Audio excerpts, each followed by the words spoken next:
जी, मैं SMS apiculture हूँ, north zone Kangra में पोस्टेड हूँ और हम जो 6 डिस्ट्रिक्ट पे बी कीपिंग का जो काम है, वो डील करते हैं। अभी प्रोसेसिंग यूनिट क्षेत्रों की बात करें तो कहाँ-कहाँ से यहाँ पर जो है रॉ मटेरियल प्रोसेसिंग के लिए आता है और कितनी प्रोडक्शन की बात करें तो कितना प्रोडक्शन जो है सीज़न के दौरान यहाँ पे हो जाता है? अगर हम यहाँ प्रोसेसिंग की बात करें तो जैसे कि मैंने बताया कि हम 6 डिस्ट्रिक्ट पे जो बी कीपिंग का काम जो है वो कम करते हैं।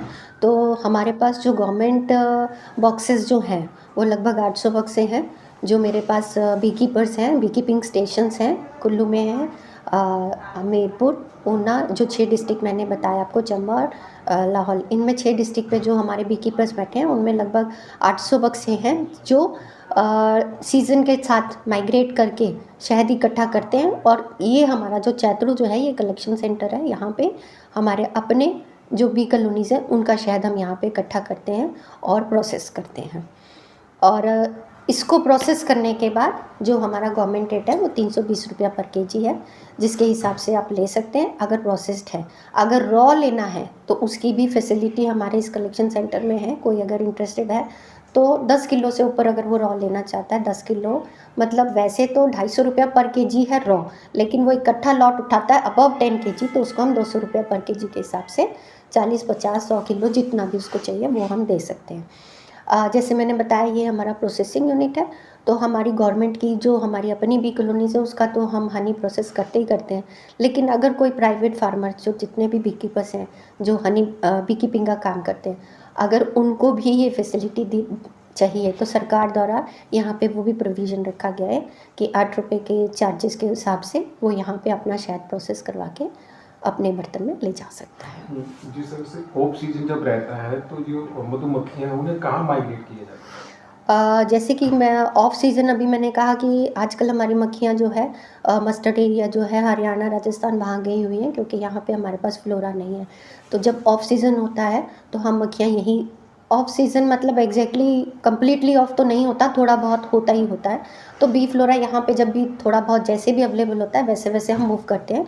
कई बार हम उनको चीनी पे भी फीड करवाना पड़ता है। जब बहुत ही एडवर्स कंडीशंस होती है, बिल्कुल ही बी फ्लोरा नहीं होगा, तो हमें यहाँ पे उसको चीनी पे भी फीड करवाना पड़ता है। अभी जिस तरह से 6 डिस्ट्रिक्ट आप देखते हैं तो जो इच्छुक रहते हैं, जो बी कीपिंग का काम सीखना चाहते हैं, उनके ट्रेनिंग प्रोग्राम भी चलाए जाते हैं? जी, यहाँ पे जैसे कि मैंने आपको बताया कि हमारे पास मुख्यमंत्री मधु विकास योजना है।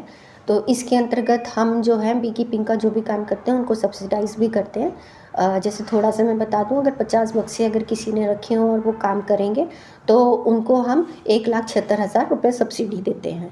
इसी तरह से अगर वो अपनी मक्खियों को माइग्रेट करते हैं, एक जगह से दूसरी जगह ले जाते हैं, तो उनको 50,000 रुपीज़ 5,000 रुपीज़ पर हेड आने और जाने का 10,000 रुपीज़ हम देते हैं। उसी तरह से अगर किसी ने अपनी खुद की प्रोसेसिंग यूनिट लगानी है, तो उसके ऊपर भी हम 50% सब्सिडी फार्मर को देते हैं। अब ये तो हमारी सब्सिडी पैटर्न्स तो तब शुरू होते हैं जब कोई भी बी कीपर जो है बी कीपिंग का काम करता है, तो उसके लिए सबसे पहली फोरमोस्ट ज़रूरत चीज़ होती है ट्रेनिंग। विदाउट ट्रेनिंग सर्टिफिकेट वो ये सब्सिडी अवेल नहीं कर सकता। तो हम क्या करते हैं, उनको ट्रेनिंग शेड्यूल्स होते हैं हमारे एज़ पर द बजट। 5 दिन या 7 दिन का ट्रेनिंग पीरियड होता है, जिसमें हम उनको जो ट्रेनिंग के माध्यम से उनको पूरा ये बताया जाता है कि मधुमक्खी का पालन किस तरह से करना है, उनको किस तरह से बीमारियों से बचाना है, उनको क्या खाने को चाहिए, किस तरह से उनकी केयर करनी चाहिए और किस तरह से हनी एक्सट्रैक्ट किया जाता है। मैडम, जिस तरह से मधुमक्खी पालन होता है, शहद के जो अवशेष रहते हैं या मधुमक्खी के और क्या मल्टीपल जो हैं फायदे हैं शहद के अलावा?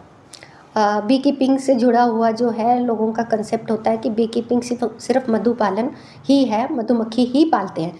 मैं आपको इस संदर्भ में थोड़ा-सा व्याख्यान करना चाहूँगी कि मधुमक्खी पालन करना, बी कीपिंग मतलब सिर्फ पालन करना ही नहीं है, इसके और भी फ़ायदे हैं और भी इसके बाई प्रोडक्ट हैं। जैसे कि आप पोलन ग्रेन्स ले सकते हैं, वी वेनम ले सकते हैं, वैक्स ले सकते हैं, और आप कुछ नहीं तो आप एक मधुमक्खी का जो डब्बा होता है, बी बॉक्स जो बनाने का काम है, वो भी आप कर सकते हैं।